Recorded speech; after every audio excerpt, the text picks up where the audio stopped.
Manipulation électorale et cohésion sociale, le défi démocratique en Côte d'Ivoire pour 2025. Manipulation électorale et cohésion sociale, le défi démocratique en Côte d'Ivoire pour 2025. Comment la manipulation de la liste électorale peut mettre à mal l'alternative démocratique et la cohésion sociale dans un pays qui sort d'une crise majeure comme celle connue en Côte d'Ivoire en 2010-2011. Chers amis, bonjour. Germain Sewé.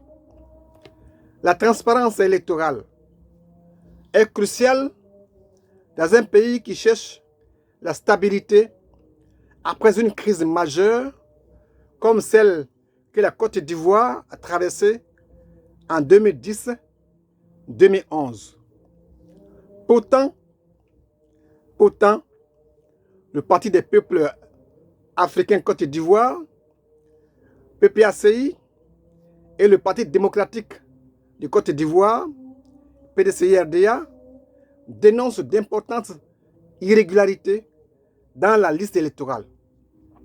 Ces partis estiment que cette situation, avec plus de 2 millions d'anomalies selon le PPACI et 1 900 000 selon le PDCI-RDA, menace le processus électoral et la cohésion nationale.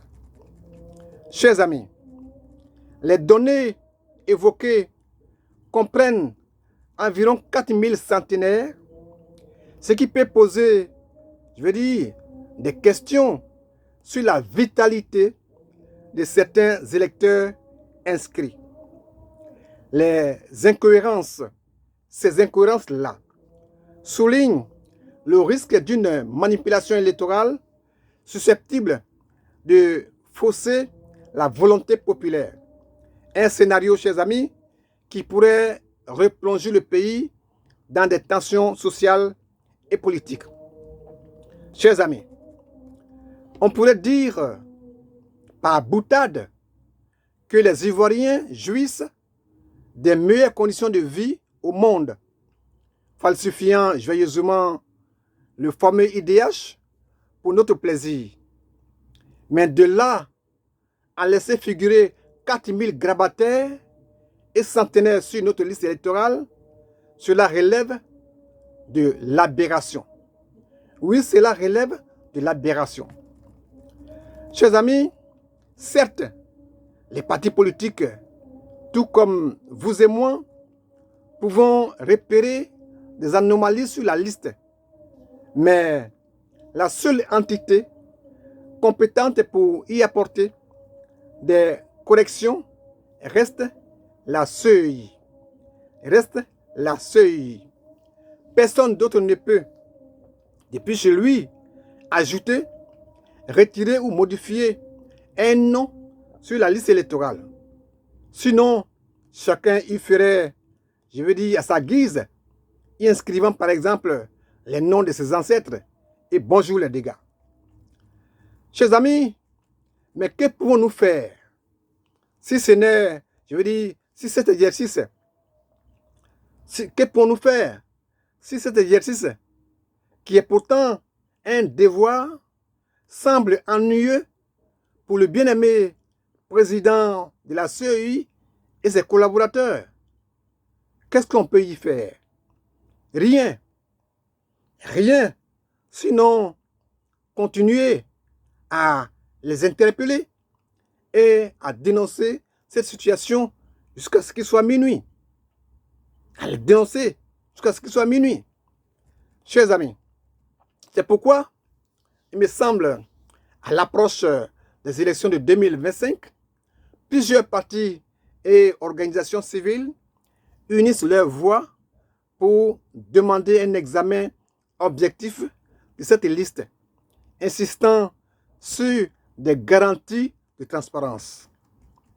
Chers amis, ce groupement de partis politiques signataires de la déclaration de Benoît du 21 septembre 2024 estime que, et je cite, la Constitution de 2016, modifiée par la loi constitutionnelle numéro 2020-348 du 19 mars 2020, n'offre guère tous les gages pour une vie démocratique optimale et un environnement électoral efficace.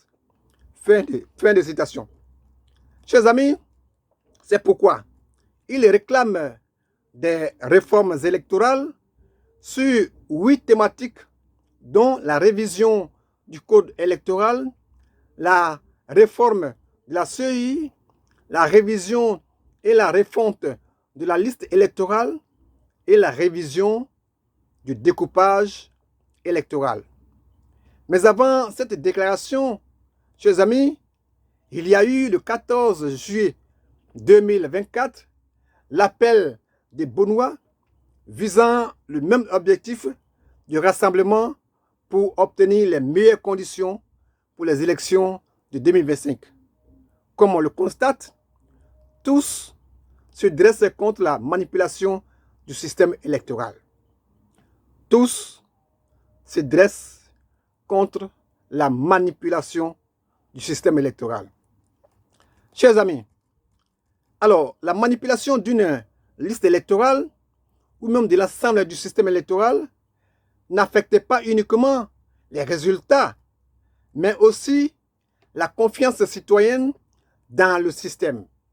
La confiance citoyenne dans le système. En Côte d'Ivoire, où la démocratie reste fragile, les répercussions d'une élection contestée seraient graves, menaçant de freiner les progrès sociaux obtenus après des années de division. Les plaintes répétées des partis de l'opposition créent un climat de suspicion que je dirais légitime au regard de la frilosité en face, un climat qui, sans réponse claire et corrective des autorités, notamment du gouvernement et de la CEI, pourrait raviver les rivalités politiques et ethniques. Chers amis, pour garantir un scrutin légitime, une action décisive de la Commission électorale indépendante, CEI, est essentielle. Une refonte approfondie et des mesures de transparence véritablement renforcées rassureraient les électeurs et consolideraient les bases d'une transition politique sereine. En effet, la transparence électorale est le socle de toute alternative démocratique viable, surtout dans un pays encore marqué par des crises. Des gens auraient peur du changement, de grâce. Ce pays doit avancer. Germain Sevé vous salue.